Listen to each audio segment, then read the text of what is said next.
মহানন্দা সেতু টুল প্রত্যাহারের দাবিতে ডিসি অফিস ঘেরাও।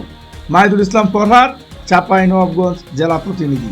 চাঁপাইনবাবগঞ্জে বীরশ্রেষ্ঠ শহীদ ক্যাডেট মহিউদ্দিন জাহাঙ্গীর মহানন্দা সেতু টুল প্রত্যাহারের দাবিতে জেলা প্রশাসকের কার্যালয় ঘেরাও করেছেন নাগরিক অধিকার আদায় কমিটি। বুধবার সকাল থেকে ডিসি অফিসের প্রধান ফটক বন্ধ করে কর্মসূচি পালন করেন আন্দোলনকারীরা। এ সময় অটোরিক্সা, সিএনজি ও মাহিন্দ্র গাড়ি দিয়ে ডিসি অফিস মুখী বিভিন্ন সড়ক অবরোধ করা হয়।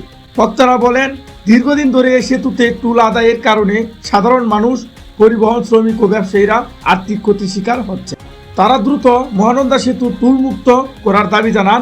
কর্মসূচিতে ট্রাক মালিক সমিতি, সিএনজি সমিতি, আইনজীবী সমিতি ও চেম্বার অব কমার্স নেতারা বক্তব্য দেন। পরিস্থিতি স্বাভাবিক রাখতে জেলা প্রশাসক কার্যালয় এলাকায় আইন শৃঙ্খলা বাহিনী সদস্যদের সতর্ক অবস্থানে দেখা গেছে।